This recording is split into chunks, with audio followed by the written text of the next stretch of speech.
Carta de Felipe. Okay, so the main thing to think about while constructing a sentence is agreement, la concordancia.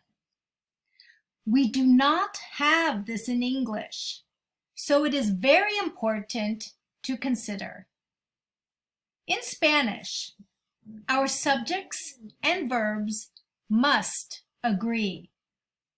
Also, we may eliminate the subject or the subject pronoun if it is understood by its context. Similarly, our nouns and adjectives must agree in number, singular or plural, and gender, masculine or feminine. And remember, descriptive adjectives are going to follow the noun, unlike in English. Let's begin with the opening of the letter. Querida Ana. Ana is the name of a female, so the adjective must end in a. Querida. Next, notice that in Spanish, we use a colon. Los dos puntos. Whereas in English, we use a comma. Be sure to use los dos puntos. Now, take a look at mi mamá. Mi mamá, mi mamá. This is correct. Remember, when we want to say my, which is a possessive adjective, we will never use an accent mark. It is a very common mistake to put an accent mark on me when it functions as a possessive adjective. So I am so glad that Felipe got this correct. Now, mi mamá is being described. So any adjective used to describe her should end in an a. Or if the adjective ends in an e, we need to remember to leave it unchanged. So let's make the following changes. Simpática, morena, baja. Notice that Felipe forgot his accent mark on mamá, right here. There should be an accent mark. Accent mark, right there. Next, we see a mistake that has to do with subject-verb agreement. Ella, ¿tienes? This should be ella tiene, since tienes is the conjugation for tú. Es joven. This is correct. Remember, we may eliminate the subject or the subject pronoun if there is no doubt who the subject is.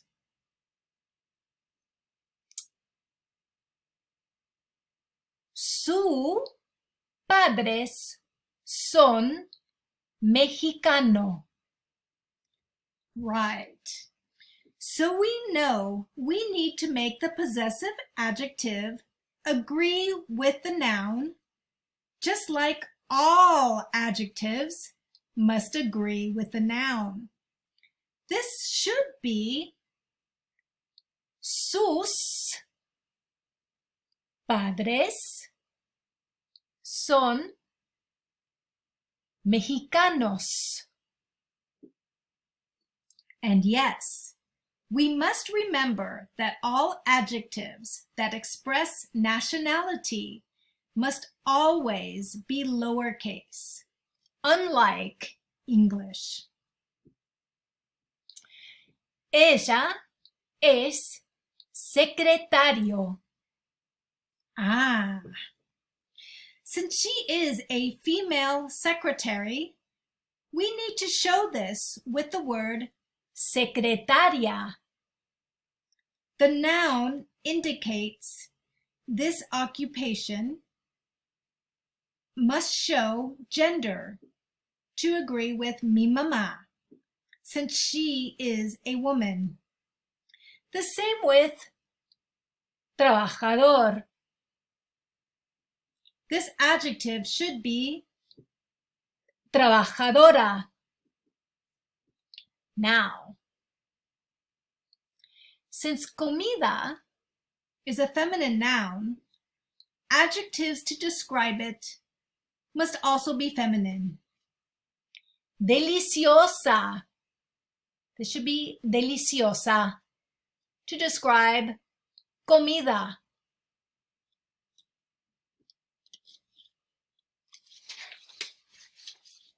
We should notice that Felipe used e to mean and.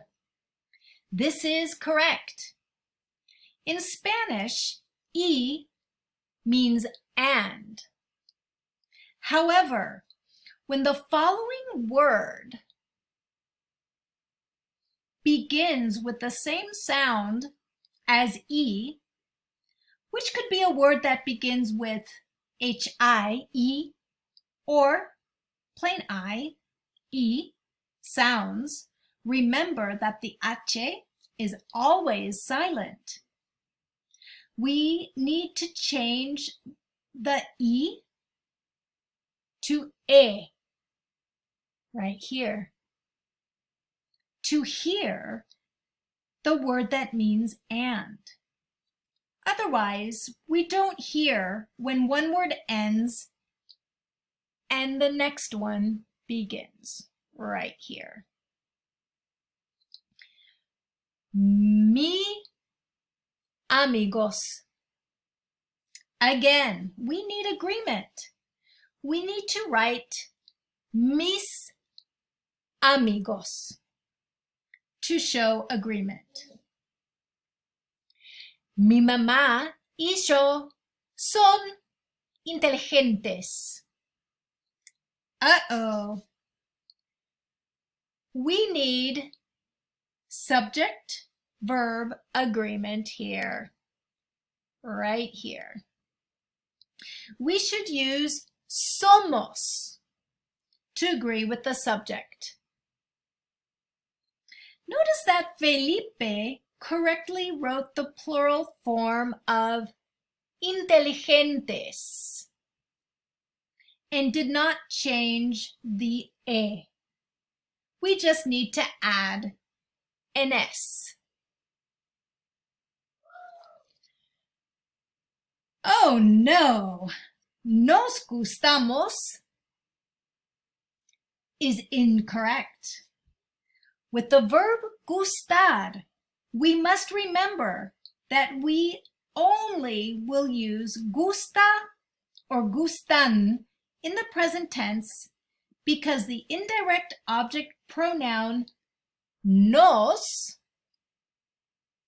must never be confused with nosotros, which is a subject pronoun. For more practice with the verb gustar, be sure to reread my page on Canvas.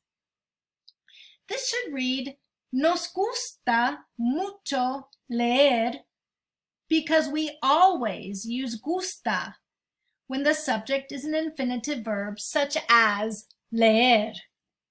Right here, leer.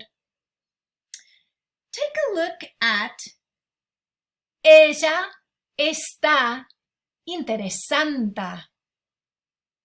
because there are two things incorrect. First, we see confusion between ser and estar. Since this is a permanent characteristic, we need to use ser.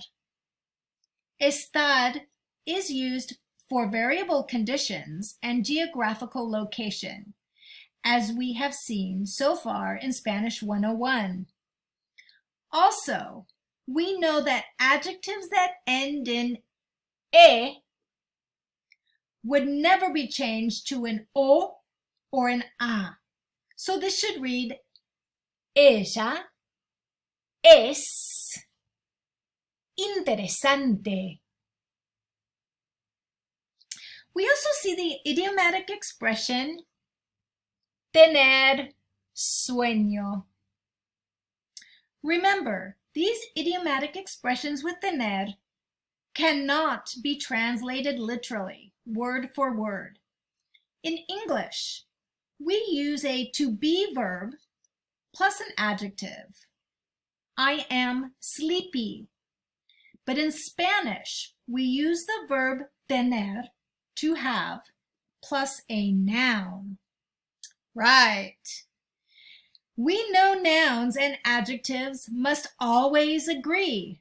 So we need to write tengo mucho sueño.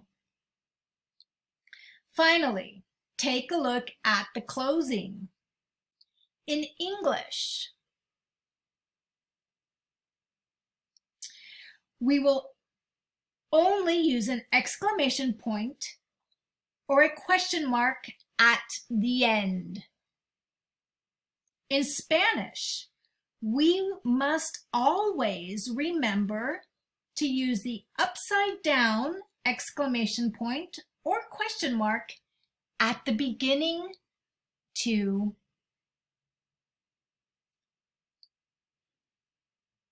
Now that we have critically analyzed Felipe's letter, take these mini lessons that summarize some of the most important grammar points we have seen thus far, and remember to apply them when you are writing your compositions. Buena suerte!